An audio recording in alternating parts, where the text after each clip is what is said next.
السلام علیکم ناظرین، بسم اللہ الرحمن الرحیم۔ میں ہوں محمد اویس حمید راٹھور اور آپ دیکھ رہے ہیں ایلیگنٹ ٹاکس ود اویس کا فکری سلسلہ کتاب اور فکر۔ ناظرین، آج کی نشست میں ہم گفتگو کریں گے ایک ایسی کتاب پر جس نے کشمیر کی تاریخ کو سمجھنے کے زاویے بدل دیے۔ بھارت کی مشہور مورخ مردو رائے کی شہرۂ آفاق تصنیف ہندو رولرز مسلم سبجیکٹس، یعنی ہندو حکمران اور مسلمان رعایا۔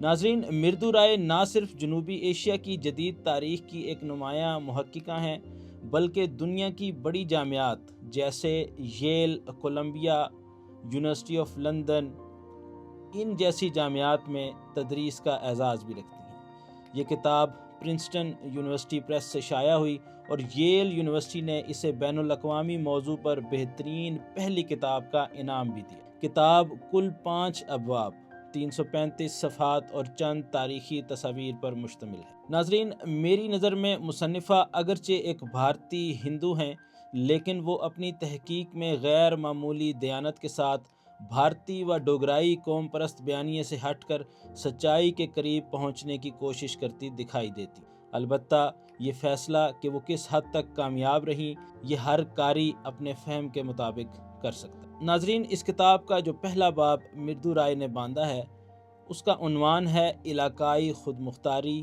کنٹرول اور تعاون کے مخمصے۔ اس باب میں مصنفہ نے تفصیل سے بیان کیا ہے کہ کس طرح مہاراجہ غلاب سنگھ نے امرتسر معاہدے کے نتیجے میں ایک مسلم اکثریتی علاقے پر حکمرانی حاصل کی۔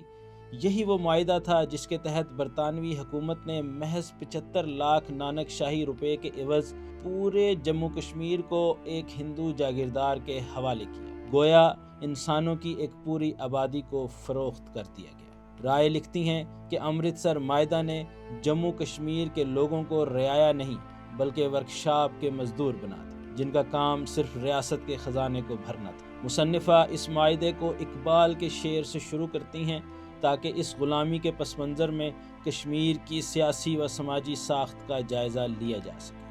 وہ جموں کشمیر کے ہندو جاگیر بننے کے دوران ہونے والی بغاوتوں، پونچھ، جسروٹا اور دیگر علاقوں کا تفصیلی ذکر کرتی ہیں جہاں خاندانی کلیم اور ہندو پنڈت رعایا نہیں بلکہ ایک خاموش شراکت دار کی حیثیت سے سامنے آتے ہیں۔ ناظرین، اس باب میں مردو رائے واضح کرتی ہیں کہ انگریزوں نے ڈوگرا حکمرانوں کی راجپوت شناخت کو حکمرانی کا قانونی جواز فراہم کرنے کے لیے استعمال کیا، یعنی غلاب سنگھ کو ایک ایسا راجہ بنا کر پیش کیا گیا جو محض جاگیردار نہیں بلکہ راجپوت روایت کا وارث ہے، تاکہ سکھوں کے اثر کو ختم کیا جا سکے اور متحدہ پنجاب کے سیاسی اتحاد کو توڑا جا سکے۔ رائے لکھتی ہیں کہ غلاب سنگھ انگریز افسران سے کہا کرتا تھا کہ بڑے صاحب یہ سارا ملک آپ کا ہے، جواب میں انگریز کہتے تھے کہ ظلم کرو مگر سکھوں سے زیادہ نہیں۔ اس باب کے آخر میں مصنفہ یہ نتیجہ اخذ کرتی ہوئی نظر آتی ہیں کہ جموں کشمیر کے خطے کے مختلف پہاڑی ریاستوں کو یکجا کر کے ایک ایسا نظام بنایا گیا، ایک ایسی ریاست میں ڈھالا گیا جس میں ایک ہندو راجپوت خاندان کو مسلم اکثریتی علاقے پر قانونی حکمرانی کا حق دیا گیا، اور یہ سب کچھ انگریزوں کی سیاسی حکمت عملی کے تحت ہوا۔ ناظرین، مردو رائے اس کتاب کا جو دوسرا عنوان باندھتی ہیں اس کا نام ہے کشمیر میں ڈوگرا قانونی حیثیت کا استحکام، ہندو حکمران اور ایک ہندو ریاست۔ اس باب میں مردو رائے تجزیہ کرتی ہیں کہ جموں کشمیر کس طرح ایک ہندو جاگیر میں تبدیل ہوا، جو انگریزوں کے لیے اس وقت کی ایک اسٹریٹجک ضرورت تھی، کیونکہ برطانوی راج کو خوف تھا کہ ایک مسلم اکثریتی علاقہ جو ماضی میں افغانستان کے اثر میں رہا ہے کسی وقت بھی بغاوت کر سکتا ہے۔ ریاست کی ہندونیت اس کی قانونی حیثیت کا بنیادی عنصر بن گئی۔ رنبیر سنگھ کے دور میں یہ ہندونس مزید مضبوط ہوئی، مسلمانوں کی آواز کو مکمل طور پر دبایا گیا، یہاں تک کہ عام لوگوں کو باہر سے آئے ہوئے یورپی باشندوں سے گفتگو کی اجازت تک نہیں ہوتی تھی۔ برطانوی مشیر ایچ.ایم. لارنس نے 1846 میں لکھا کہ راجہ کو چاہیے کہ سب رعایا سے مساوی سلوک کرے، مگر جب یہ مشورہ غلاب سنگھ کو دیا گیا تو اس نے جواب دیا، میں سب کے ساتھ برابری کرتا ہوں، سوائے ان باتوں کے جو مسلمانوں میں رائج ہیں لیکن ہندو انہیں ناپسند کرتے ہیں۔ یوں مساوات کا تصور خود حکمران کے الفاظ میں ہی ختم ہو گیا۔ ناظرین، یہاں پر مصنفہ ایک نہایت اہم نکتے کا انکشاف کرتی ہیں۔ مصنفہ کہتی ہیں کہ ہندو عقائد میں راجا کو دھرم کے محافظ کے طور پر لیا جاتا ہے، اس لیے ایک ہندو حکمران کے لیے سب سے بڑا امتحان گائے کے ذبح پر پابندی۔ رائے کے مطابق اگر ریاست میں گائے کے ذبح کی اجازت نہیں تو یہ ہندو ریاست ہونے کی قطعی علامت ہے۔ مرزا سیف علی بیگ کے حوالے سے وہ لکھتی ہیں کہ گائے کو تکلیف دینے والے کی ٹانگ، کان، ناک کاٹ دیے جاتے، گھر جلا دیے جاتے، اور اگر کسی نے گائے ذبح کی تو سزا موت کی ہوتی تھی۔ جب انگریزوں نے دباؤ ڈال کر اس سزا کو عمر قید میں تبدیل کروایا تو رنبیر سنگھ نے قیدیوں کو مسلسل نمکین کھانا دیا تاکہ وہ پیاس سے مر جائیں، یعنی اس نے یہ انشور کیا کہ سزا موت ہی رہے۔ اس دوران مسجدوں اور مزاروں کے لیے وسائل روک دیے گئے، مگر نئے مندروں کی تعمیر ریاستی سرپرستی میں جاری و ساری رہی۔ ایک انگریز سیاح ریس جیمز نے لکھا، اگر مذہبی آزادی کو دبایا گیا تو ایک زوردار رد عمل لازمی طور پر ابھرے گا۔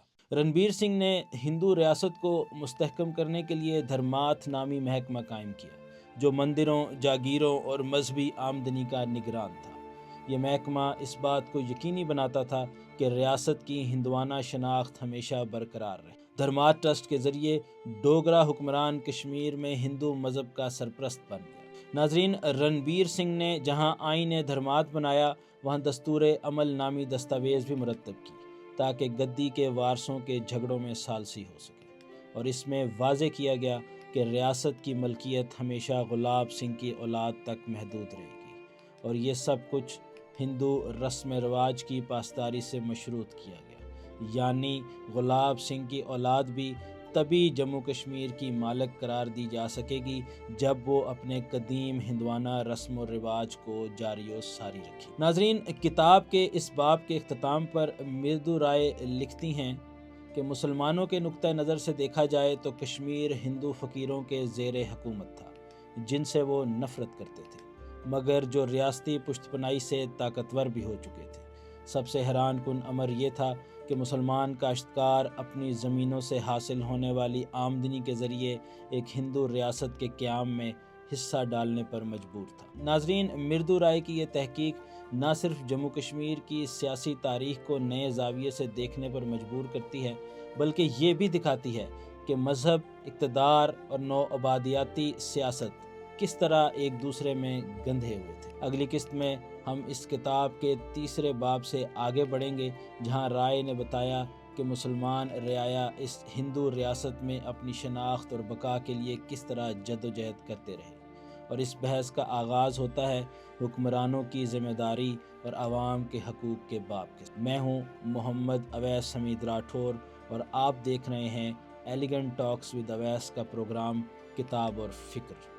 پاکستان زندہ باد، آزاد ریاست جموں کشمیر پائندہ باد۔